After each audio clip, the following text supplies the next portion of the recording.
지은이가 알려지지 않은, 그러나 사람들에게 잘 알려진 시 중에 모래 위에 발자국이라는 시가 있습니다. 그 시의 내용은 이렇습니다. 제가 한번 읽어드릴게요. 어느 날 밤에 한 사람이 꿈을 꾸었습니다. 그는 꿈속에서 예수님과 함께 해변을 따라서 걷고 있었습니다. 그때 하늘을 스크린 삼아 그의 지나온 삶의 순간들이 영화처럼 펼쳐졌습니다. 모래 위에는 두 사람의 발자국이 있었습니다. 그 중에 하나는 그의 것이었고 다른 하나는 주님의 발자국이었습니다. 그는 모래 위에 길게 펼쳐진 발자국을 보다가 어느 순간부터 오직 한 사람의 발자국만 있는 것을 보았습니다. 그는 그때가 그의 삶에서 가장 절망적이고 가장 슬펐던 순간이었음을 알았습니다. 그는 항의하듯이 주님께 물어보았습니다. 주님, 제가 주님을 따르면 항상 저와 함께 하시겠다고 말씀하시지 않으셨습니까? 주님은 저와 동행하셨습니다. 그러나 제 삶의 가장 어려웠던 순간에는 한 사람의 발자국밖에 없는데 이것이 어찌된 일입니까? 제가 주님을 가장 필요로 할 때 왜 주님께서는 저를 떠나셨는지 이해할 수 없습니다. 우리의 인생에도 이런 질문을 하나님께 던지곤 합니다. 그리고 우리가 오늘 살펴보는 본문에 나오는 모세도 마찬가지로 이런 질문을 던지고 있는 것이죠. 모세가 바로에게 하나님의 말씀을 전했지만 바로는 하나님을 알지도 못한다고 모세의 말을 거절하였습니다. 그리고 그 결과 이스라엘 백성들에게는 가혹한 노동이 돌아왔고 이스라엘 백성들은 그에 따른 원망을 모세에게 쏟아부었습니다. 모세와 바로가 만나는 이 첫 장면은 바로의 승리였습니다. 모세는 바로의 거절과 백성들의 원망을 받아야 하는 이 상황을 이해할 수 없었고 하나님께 왜 자신을 보내셨냐고 어찌하여 나를 이곳에 보내셨냐고 그렇게 불만을 쏟아내었습니다. 그런 모세에게 하나님께서는 다시 한번 하나님께서는 약속을 행하시는 여호와 하나님이심을 나타내시며 모세에게 위로하고 힘을 주십니다. 그리고 오늘 본문 11절에 들어가서 애굽 왕 바로에게 말하여 이스라엘 자손을 그 땅에서 내보내게 하라 라고 말씀하십니다. 하나님이 자신을 다시 나타내시고 힘도 주시고 위로 주시고 그리고 새롭게 해서 명령을 주십니다. 그런데 이 하나님의 말씀에 모세가 어떻게 반응하는지 한번 보십시오. 우리 12절 말씀인데요. 같이 한번 읽어볼까요? 같이 한번 12절을 같이 읽습니다. 시작. 모세가 여호와 앞에 아뢰어 이르되 이스라엘 자손도 내 말을 듣지 아니하였거든 바로가 어찌 들으리까 나는 입이 둔한 자니이다. 모세는 여전히 물러나 있습니다. 하나님이 자신을 다시 나타내시고 하나님께서 약속을 이루실 것을 말씀하시고 그리고 그에게 힘을 주시고 위로를 주셨지만 모세는 여전히 물러나 있습니다. 하나님, 바로가 내 말을 듣겠습니까? 나는 그를 설득할 만한 능력도 그럴 언변도 없습니다 라고 말합니다. 여전히 물러 앉아서 여전히 나가지 못하고 여전히 자리에 앉아서 나는 못합니다. 하나님 전 못합니다. 하나님 전 못합니다. 그렇게 하나님 앞에 불순종하고 있습니다. 저는 모세의 마음이 어느 정도 이해가 됩니다. 저도 전도에 탁월한 능력이 있는 사람이 아닙니다. 말씀을 전하는 것에도 탁월한 그 말씀의 능력이 있는 것도 아닙니다. 언변이 뛰어나거나 사람을 감동하게 할 만한 말을 하지도 못합니다. 제 말은 투박하며 그렇게 또 지적이지도 못합니다. 그래서 하나님의 필요 없다고 말하는 이 시대에 복음을 전하는 것이 어렵게 느껴집니다. 필요 없다고 말하는 사람들에게 난 그런 거 필요 없어요. 난 그런 거 나 없어도 할 수 있어요 라고 말하는 사람들한테 아닙니다. 당신에게 이거 꼭 필요합니다. 당신에게 이것 없으면 안 됩니다. 그렇게 전하는 것이 쉽지 않습니다. 하나님의 사랑이 필요 없다고 말하는 그들에게 하나님이 당신을 사랑하십니다라고 말하는 것이 어렵게 느껴집니다. 복음을 전해도 그들의 마음에 전하는 말이 튕겨져 나오는 것 같습니다. 제가 매주 설교를 하고 하나님의 말씀을 전하지만 이렇게 매주 설교를 하고 나서 마치고 나서도 한편으로는 말씀을 전할 수 있음에 감사함이 있지만 또 한편으로는 후회와 아쉬움이 남습니다. 더 잘 준비하여 전달할 수 없었을까? 더 쉽게 말씀을 전할 수는 없었을까? 난 왜 이리 부족할까? 이런 생각들이 계속해서 남게 됩니다. 물론 제 말이 능력이 있는 것이 아님을 알고 성령께서 마음의 생각을 아시며 변화시키신다는 것을 알고 또 믿습니다. 그럼에도 하나님께서 일하시고 행하시는 것이 눈에 보이지 않아서 지금 당장 내 말을 듣고 하나님을 만나겠다고 하나님을 믿겠다고 돌아오는 것들이 보이지 아니하고 말씀을 듣고 변화되는 그 모습들이 변하지 않아서 막혀있는 것만 같고 답답함이 있는 것입니다. 모세도 마찬가지였을 겁니다. 부르심을 받고 순종하며 나아가지만 바로는 적대적인 반응을 보이며 이스라엘의 원망은 쌓여갈 때 그 모든 상황의 화살은 자신에게로 향하게 되고 자신의 능력 없음으로 이렇게 된 것은 아닌가 이런 생각이 들게 되는 것이죠. 나는 언변이 뛰어나지 않습니다. 나는 말을 잘 못합니다. 그래서 내가 말을 잘 못함으로 인해서 나는 그들을 설득할 능력도 바로를 설득할 능력도 없습니다. 그래서 혹 이렇게 된 것이 아닙니까? 라고 그런 생각이 들게 될 수 있는 거죠. 이미 출애굽기 4장에서 나는 입이 뻣뻣하고 혀가 둔한 자이다 라고 모세가 하나님의 부르심에 거절할 때 하나님께서는 누가 사람의 입을 지었느냐, 누가 말 못하는 자나 말 못 듣는 자나 눈 밝은 자나 맹인이 되게 하였느냐, 나 여호와가 아니냐 이렇게 말씀하시며 말의 능력이 너에게 있는 것이 아니라고 모세에게 말씀하셨습니다. 그렇지만 그 말씀과 현실의 상황이 부딪힐 때 어쩌면 오히려 그 말씀이 더욱 답답함으로 다가올지 모릅니다. 우리도 그렇지 않습니까? 말씀을 몰라서 무지함으로 불순종하고 죄를 범하고 쓰러지기도 하지만 많은 경우에는 말씀을 알고 순종해야 함을 알면서도 그 말씀이 내가 지금 당하고 있는 현실의 상황과 충돌할 때 그 속에서 오는 우리의 연약함과 어떻게 할 수 없는 답답함을 겪게 되는 것이죠.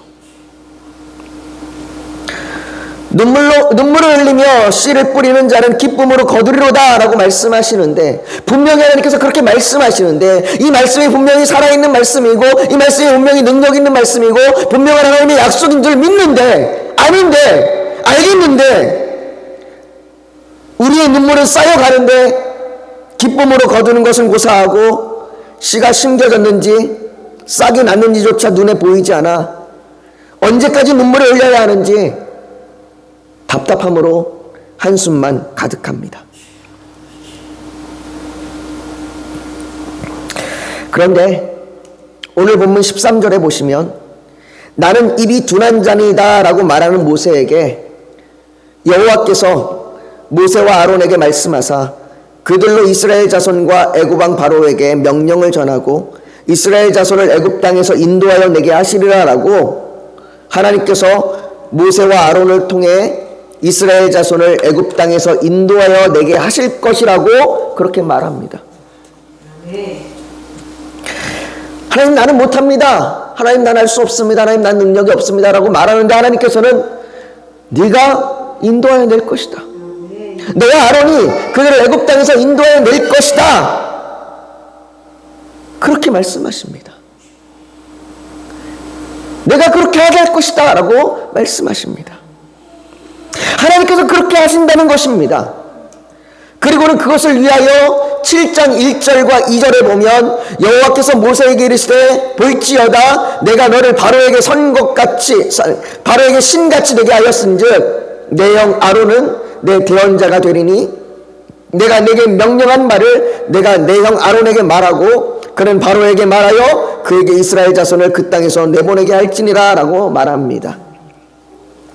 하나님께서 하나님의 일을 행하시기 위해 모세에게 아론을 붙여주셨습니다. 네 형 아론이 있지 않냐? 네 형 아론을 너의 대언자가 되게 할 것이다 라고 그렇게 아론을 붙여주셨습니다.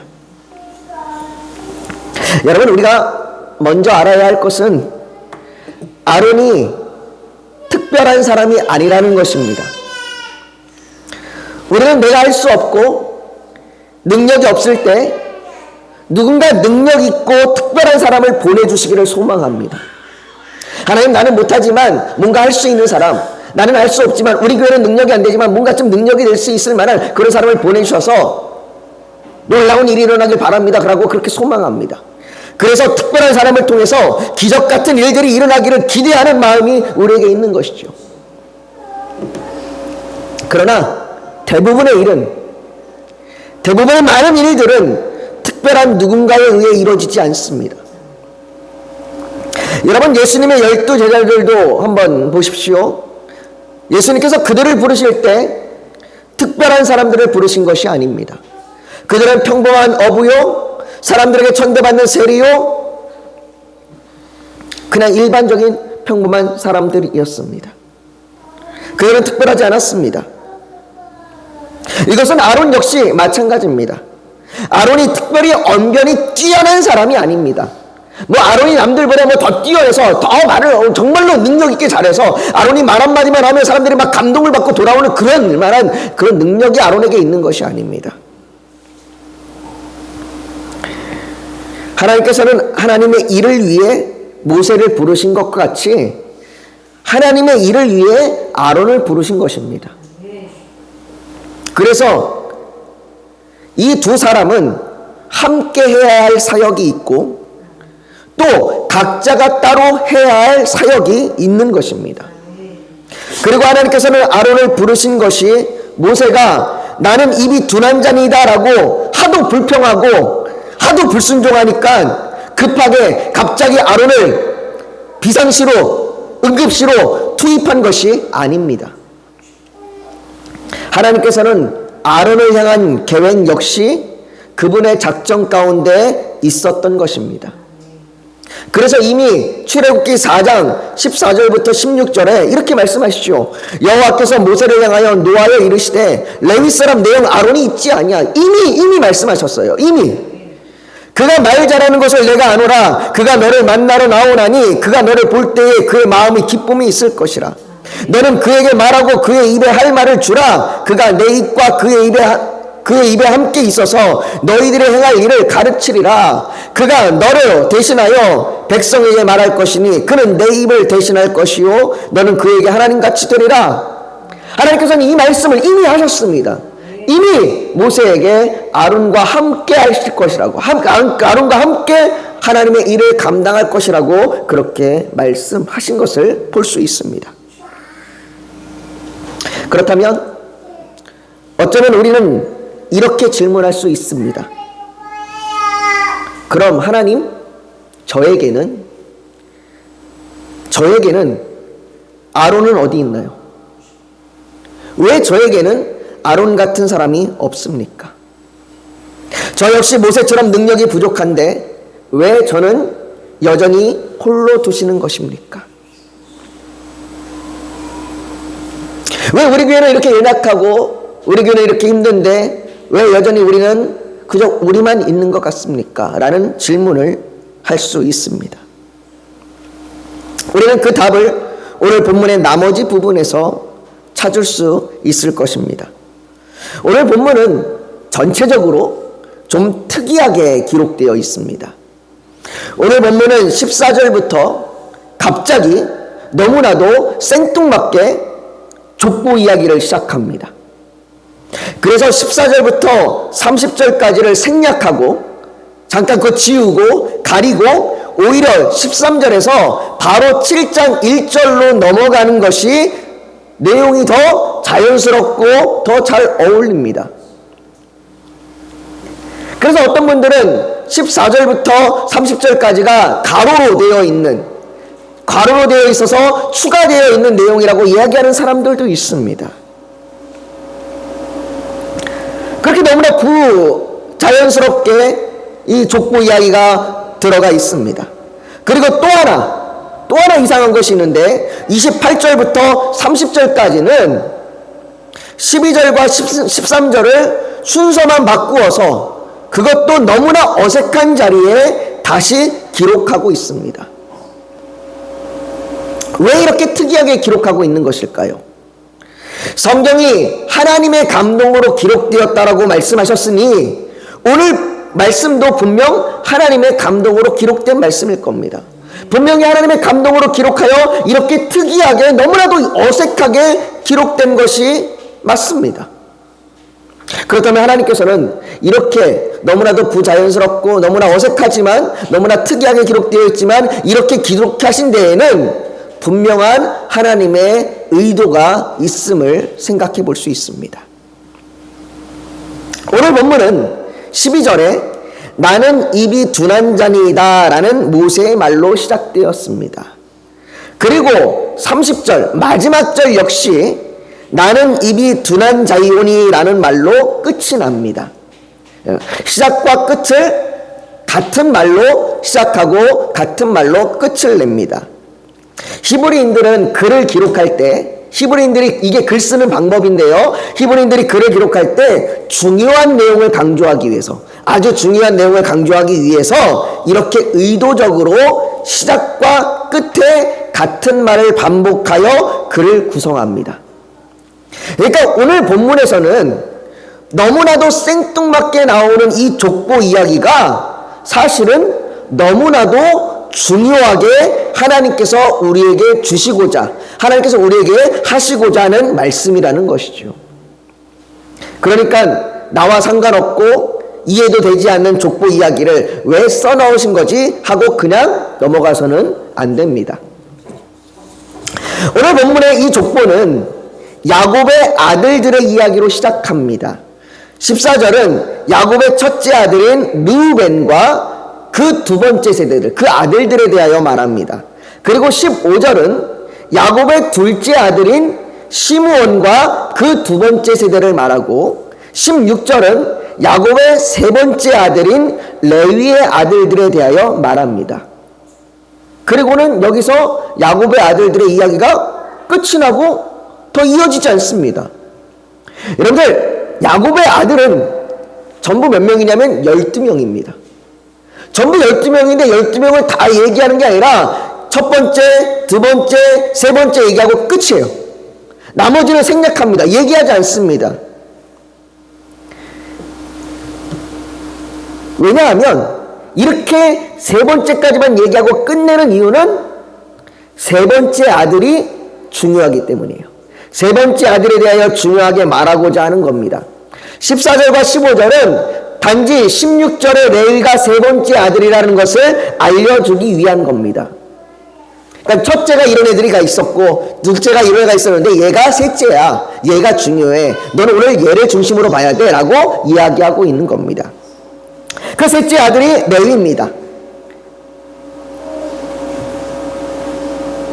그 레위를 세 번째 아들을 이야기하고 그리고 그 레위의 자녀들에 대해서 이제 다시 이야기합니다. 그래서 16절부터 25절까지는 레위로부터 시작해서 그의 아들, 또 그의 아들, 또 그의 아들, 그의 아들로 이래서 5세대가 이어지는 레위와 그 나머지 5세대로 이어지는 그의 자손을 쭉 언급합니다. 16절을 한번 보십시오. 16절에 이렇게 이야기합니다. 레위의 아들들의 이름은 그들의 족보대로 이러하니 게르손과 고핫과 무라리요. 레위의 나이는 137세였으며 레위의 아들은 게르손과 고핫과 무라리입니다. 17절부터 19절은 각각 이 아들들의 다음 세대를 이어서 기록합니다. 이렇게 레위의 아들들과 그 다음 세대로 이어지는 이들을 성경은 뭐라고 부르냐면 레위 지파라고 부릅니다. 출애굽해서 광야에 이르면 그 광야에서 하나님께 예배를 하게 되는데 그 예배할 때에 이스라엘의 12지파 중에 이 레위 지파가 하나님의 성막을 담당하고 하나님의 예배를 담당하는 지파가 됩니다. 여러분들, 이스라엘 백성들이 출애굽해서 가나안 땅으로 출애굽해서 광야로 가는 이유가 뭡니까? 바로에게 뭐라고 얘기합니까? 우리가 광야로 가서 하나님께 예배하겠다라고 얘기합니다. 그들이 광야로 가서 가장 중요하게 할 일이 뭐냐면 하나님께 예배하는 일입니다. 그런데 그 예배를 담당하는 자들이 누구냐면 바로 이 야곱의 셋째 아들인 레위의 자손들입니다. 그 레위 지파입니다. 그들을 통하여 하나님께서 예배를 담당하게 하십니다. 민수기 4장에 말씀하시기를 게르손과 그의 자손들은 성막의 모든 덮개와 휘장을 담당합니다. 고핫과 그의 자손들은 장막 안의 모든 성물을 맡았고 무라리와 그의 모든 자손들은 성막의 모든 지지할 구조물과 받침, 기둥 등을 맡았습니다. 이들은 모두 하나님께 예배하며 하나님께서 임재하시는 성막을 위해 일하였습니다. 하나님께서는 이 성막을 통해서 임재하셨고 이스라엘 백성들을 만나셨습니다. 그곳에서 그들의 죄를 사하시고 그곳에서 그들의 기도를 들으셨습니다. 하나님께서는 이스라엘 가운데 거하시기를 기뻐하셨습니다. 그들을 만나기를 즐거워하셨고 그들을 만나기를 갈망하셨습니다. 요한계시록 3장 20절에 보면 이렇게 얘기합니다. 볼지어다 내가 문 밖에 서서 두드리노니 누구든지 내 음성을 듣고 문을 열면 내가 그에게로 들어가 그와 더불어 먹고 그는 나와 더불어 먹으리라. 이게 하나님의 마음입니다. 하나님은 우리 가운데 오셔서 우리와 더불어 먹고 마시고 누리기를, 함께 하시기를 기뻐하시고 즐거워하십니다. 이게 하나님의 우리 백성들을 향한, 하나님의 믿는 자들을 향한, 그의 택한 자들을 향한 하나님의 갈망입니다. 하나님은 그렇게 백성들과 함께 예배하며 함께 하시기를 갈망하십니다. 그리고 그 일을 위하여 레위의 자손들을 세우셨습니다.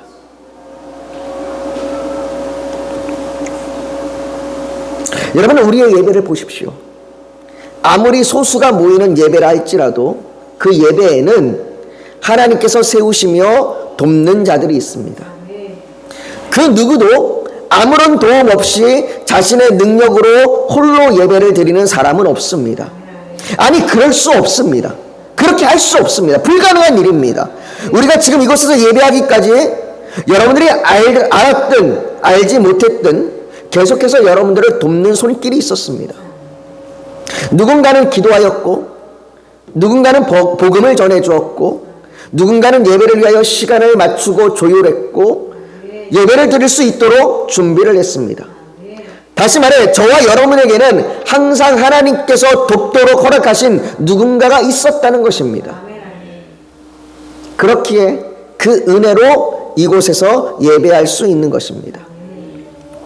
비록 지금 이 시간에도 여전히 내가 할 수 있는 것들이 없어서, 내가 할 수 없는 것들로 인해서 모세와 같이 나는 입이 둔한 자이다 라고 외치고 있다 할지라도 말이죠. 우리가 그렇게 할지도 나는 못합니다. 우리의 능력이 이거밖에 안 됩니다. 우리의 능력이 고작 이거밖에 되지 않는데 어떻게 예배를 드릴 수 있습니까? 우리의 예배가 고작 이렇습니다 라고 말할다 할지라도 하나님께서는 계속해서 우리의 예배를 돕는 자들을 통하여 돕고 계십니다.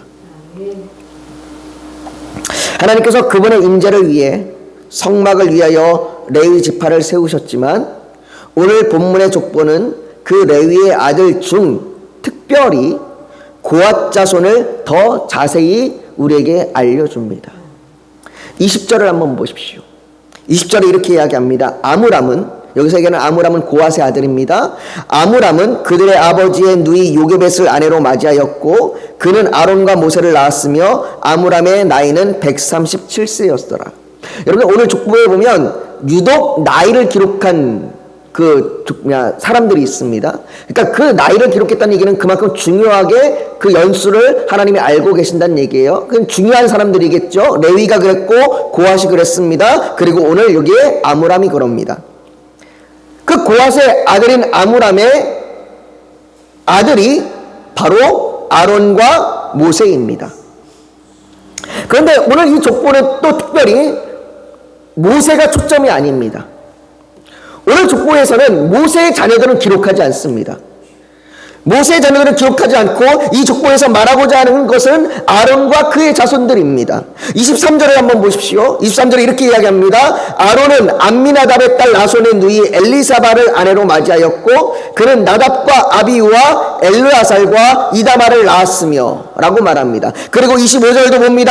아론의 아들 엘르아살은 부디엘의 딸 중에서 아내를 맞이하였고 그는 비느하스를 낳았으니 이들은 레위 사람의 조상을 따라 기록된 어른들이라. 레위로부터 시작해서 고앗, 아므람, 그리고 아론, 그리고 아론의 아들 엘르아살, 비느하스에까지 이르기까지 쭉 아론의 자손들, 레위의 자손, 아론의 자손들을 기록합니다. 자, 여기에 아론과 그의 아들이 나옵니다. 하나님께서는 특별히 레위 지파 중에서 특별히 아론과 그의 자손을 택하셨습니다. 그리고는 그들을 하나님의 제사장 되게 하셨습니다. 출애굽기 28장 1절에 보면 이렇게 이야기합니다. 같이 한번 읽어볼까요? 같이 읽습니다. 시작. 너는 이스라엘 자손 중 내 형 아론과 그의 아들 곧 아론과 아들의 아들들 나답과 아비후와 엘르아살과 이다마를 그와 함께 내게로 나오게 하라. 나를 섬기는 제사장 직분을 행하게 하되. 레위 지파 전체가 성막을 위한 일을 하되 특별히 아론과 그의 자손들은 제사장의 직분을 맡았습니다. 이 제사장의 직분은 오직 아론의 자손들에게만 허락된 겁니다. 특별히 아론, 엘르아살, 비느하스는 대제사장으로서 직분을 감당하였습니다. 하나님께서는 제사장을 통하여 죄악 많은 인간이 이 피 흘림과 희생을 통하여 거룩하신 하나님 앞에 나아가도록 하였습니다. 그렇게 하나님 앞에 나올 수 있는, 하나님 앞에 예배할 수 있는 그 중앙에, 그 가운데에 이 아론의 자손들을 세우신 것입니다. 출애굽 이후에 모세는 광야에서 그에게 맡겨진 사역을 마칩니다. 모세는 가나안 땅에 들어가지 못합니다. 비스간 산에서 그는 그의 생애를 마칩니다. 모세는 가나안 땅에 들어가지 못하였지만 그러나 모세의 사역이 끝나도 하나님께서는 그 하나님의 임재와 속죄를 아론의 자손을 통한 제사장의 직분을 통해 계속하십니다. 하나님께서는 아론을 단지 모세를 돕는 자로 세우신 것이 아닙니다. 오늘 본문 26절과 27절을 보십시오. 이스라엘 자손을 그들의 군대대로 애굽 땅에서 인도하게 하신 여호와의 명령을 받은 자는 이 아론과 모세요. 애굽 왕 바로에게 이스라엘 자손을 애굽에게 보내보내라 말한 사람도 이 모세와 아론이었더라 라고 말합니다. 사랑하는 성도 여러분, 하나님의 명령을 받은 모세와 아론은 하나님께서 창세기 15장에서 아브라함에게 내 자손은 4대 만에 이 땅으로 돌아오리니 이는 아모리 족속의 죄악이 아직 가득 차지 아니하였습니다 라고 하신 이 말씀과 같이 야곱의 아들인 레이로부터 시작해서 4대 만에 세움을 받은 것입니다. 다시 말해 하나님께서 어느 날 갑자기 필요에 의해서 비상시로 그렇게 아론을 세우신 것이 아닙니다. 하나님의 계획과 섭리 안에 하나님께서 하나님의 일을 행하시기 위해서 아론을 세우신 것입니다. 이것은 우리도 마찬가지입니다. 에베소 1장 4절은 우리에게 이렇게 말하죠. 곧 창세 전에. 언제요? 창세 전에. 이 땅이 만들어지기도 전에, 모든 만물이 만들어지기도 전에, 그 창세 전에 그리스도 안에서 우리를 택하사 우리로 사랑 안에서 그 앞에 거룩하고 흠이 없게 하시려고 라고 말합니다. 우리는 하나님의 뜻 가운데, 하나님의 계획 가운데 부르심을 받고 세우심을 입은 자들입니다. 그리고 우리는 이 야곱의 족보에 나오듯이 이 아브라함의 자손과 아무런 상관이 없는 사람들이 아니라 갈라디아서 3장 29절은 너희가 그리스도의 것이면 아브라함의 자손이요 약속대로 유업을 입을 자니라 라고 말합니다. 그러니 이 족보가 성경에 기록된 이 축복가 나와 전혀 상관없는 것이 아니라 이 아론의 계보가 나와 상관없는 것이 아니라 이것을 통하여 하나님께서 역사를 이루신 것처럼 하나님께서 이 역사가 여전히 동일하게 나에게 흘러오고 있는 것을 말하고 있는 것입니다. 또한 나는 입이 둔한 자니이다 라고 말하는 모세에게 하나님께서 아론을 보내주셨다면, 우리가 앞에서 물었죠. 하나님, 나에게는 왜 아론이 없습니까? 모세에게는 아론을 보내주셨는데 왜 나에게는 아론이 없습니까? 라고 우리가 물었을 때에 성경은 우리에게 뭐라고 답을 주냐면, 우리에게는 아론보다 비교할 수 없을 정도로 더 위대한 대제사장이 있다고 말합니다. 아론이 이스라엘의 대제사장이었다라고 하면 우리는 그 아론과 비교할 수 없는 더 놀라운 대제사장이 우리에게 있다고 말합니다. 히브리서 4장 14절과 15절에 말합니다. 우리 같이 한번 읽습니다. 같이 읽어볼까요? 시작. 그러므로 우리에게는 큰 대제사장이 계시니 승천하시는 이 곧 하나님의 아들 예수시라. 우리가 믿는 도리를 굳게 잡을지어다. 우리에게 있는 대제사장은 우리의 연약함을 돌정하지 못하실 리가 아니요 모든 일에 우리와 같이 똑같이 시험을 받으시니로되 죄는 없으시니라. 아론보다 더 뛰어난, 아론보다 더 위대한, 아니 아론과 비교조차 할 수 없는 그 더 위대하신 대제사장이신 예수 그리스도가 우리에게 계십니다. 그분이 우리의 할 수 없음을, 우리의 연약함을, 하나님 왜 내게 이곳에 보내셨습니까? 왜 내게 아무런 능력이 없습니까? 라고 말하는 그 모든 것들을 능히 도우십니다. 제가 설교를 시작하면서 말씀을 드렸던 시를 기억하십니까? 왜 나를 홀로 걷게 두셨습니까? 왜 내게 가장 힘들고 어려울 때 주님 어디 계셨습니까? 저는 앞에서 그 시를 다 읽어드리지 않았습니다. 그 시에는 제가 읽어드리고 난 다음에 뒷부분이 있습니다. 그 뒷부분을 계속해서 읽어드리면 이렇습니다. 주님께서는 이렇게 대답하셨습니다. 나의 소중한, 정말 소중한 아이야, 나는 결코 너를 떠난 적이 없었단다. 내가 고통과 환난을 당하는 시간에 모래 위에서 한 사람의 발자국만이 있는 것은 내가 너를 업고 갔기 때문이다. 이 주님께서 우리 역시 내게 아무런 능력이 없고 할 수 없다고 원망하고 불평할 때, 어쩌면 말씀과 상황이 충돌해서 너무나 답답하고 한숨이 나오고 어떻게 할 수 없는 그 상황 가운데 우리의 연약함을 동정하시며 우리를 도우시는 예수 그리스도가 계시다고 말씀하십니다. 모세에게 아론을 주셨듯이 하나님께서 아론을 통하여 그의 자손들을 통하여 예배를 세우셨듯이 하나님께서 예수 그리스도를 통하여 우리에게 힘이 되어 주시고 우리가 능히 하나님 앞에 예배할 수 있도록 우리 예배 가운데 하나님이 임재하시고 우리를 붙드십니다. 그러니 그 주님을 믿는 믿음을 굳게 잡으십시오. 굳게 잡고 주님께 오늘도 나아가기를 주의 이름으로 축복합니다. 우리 시간 오늘 말씀을 좀 같이 기억하면서 기도했으면 좋겠습니다. 여러분들의 상황이 지금 모세처럼 내가 아무것도 할 수 없는 상황이고 내가 뭘 해도 되지 않는 상황이고 말씀과 현실이 충돌하여 답답하고 한숨이 나오는 상황이십니까? 오늘 그런 우리에게 주님이 말씀하십니다. 내가 예전부터, 아니 태초부터 작정했고 계획했고 너를 통하여 예배를 세울 것이고 너를 통하여 예배를 일으킬 것이고 너를 통하여 하나님의 일을 이루실 것이라고 말씀하시며 능히 우리를 돕는 아론보다 더 위대한 대제사장이신 예수 그리스도가 우리와 함께 계시다고 말씀하십니다. 그러니 그 주님이 우리에게 힘이 되어주시고 우리에게 능력이 되어심을 믿고 나아갈 수 있도록 우리에게 믿음을 주시옵소서. 우리가 그 믿음을 붙들고 나아가겠습니다. 우리가 그 믿음으로 나아가겠습니다. 우리를 도와주시옵소서. 우리 이 시간 그렇게 주님 앞에 간절히 부르짖어 기도하며 나아가길 원합니다. 같이 기도하겠습니다. 여러분 이 시간 잠시 고개 숙여보고 묵상하기를 원합니다.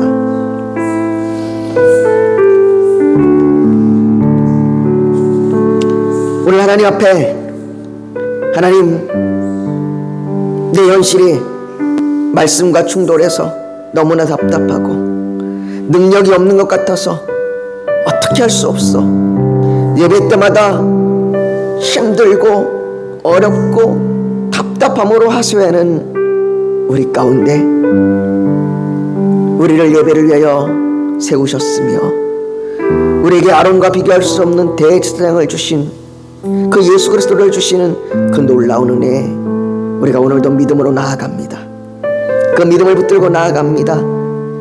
그렇게 고백하는 그 헌신의 결단이 있다면 가슴에 손을 얹어 하나님 앞에 표현하시길 원합니다. 또 오늘 예배를 드리러 나오면서 기도의 제목 소원이 있어서 주님께 맡기기를 원하신다면 손을 포개어 얹기를 원합니다. 육신이 연약하면 연약한 곳에 믿음으로 손을 얹으십시오. 오늘 하나님께서 성령으로 우리 사이를 운행하시며 우리를 만지시고 치료하여 주실 줄 믿습니다. 거룩하신 아버지 하나님, 우리의 능력이 없는 것 같아서 우리의 무능력 때문에 우리의 현실이 이런 것 같고 우리의 연약함이 우리를 짓눌러서 말씀을 알지만 그 말씀이 삶에서 충돌할 때 답답함과 한숨으로 막막함으로 그저 예배자리에 앉아 한숨을 내쉴 때도 있습니다. 그러나 하나님, 오늘 주께서 말씀하십니다. 하나님께서 아론을 세우셨듯이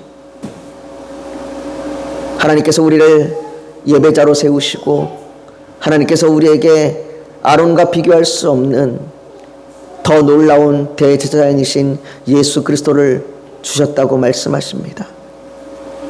그래서 어쩌면 우리가 모세처럼 능력이 없다고 말할지라도 이스라엘 백성들을 이끌어내라고 가라, 내가 하리라 라고 말씀하시는 그 하나님의 말씀을 오늘도 의지하여 믿음으로 나아갑니다. 하나님, 우리에게 그 믿음을 붙들고 나아갈 수 있는 힘과 그 더 큰 은혜를 우리에게 부어 주시옵소서. 이 아침에 그렇게 우리가 결단하며 손을 얹었습니다. 아버지 하나님, 이 결단 가운데 함께하여 주시옵시고 우리의 믿음을 붙들어 주시옵소서. 또한 아버지 하나님, 우리가 이 아침에 주님께 올려드리는 간절한 기도 제목이 있어서 하나님 제발 응답해 주십시오, 제발 들어주십시오라는 마음으로 주께 간절히 구하는 그 기도 제목들 하나님의 선하신 뜻대로 이루어 주시옵소서. 육신이 연약하여 아픈 곳에 손을 얹었습니다. 하나님 치료하여 주시옵소서. 고쳐주시고 이 모든 고통과 고난과 슬픔을 인내하며 이겨나갈 수 있도록 힘을 주시옵소서. 주의 놀라우신 은혜가 오늘 이 아침에 우리에게 임할 줄 믿습니다. 하나님, 주께서 우리 안에 기쁨과 평안함을 허락하여 주시옵소서. 모든 것 주께 맡기며 예수님의 이름으로 기도하옵나이다. 아멘.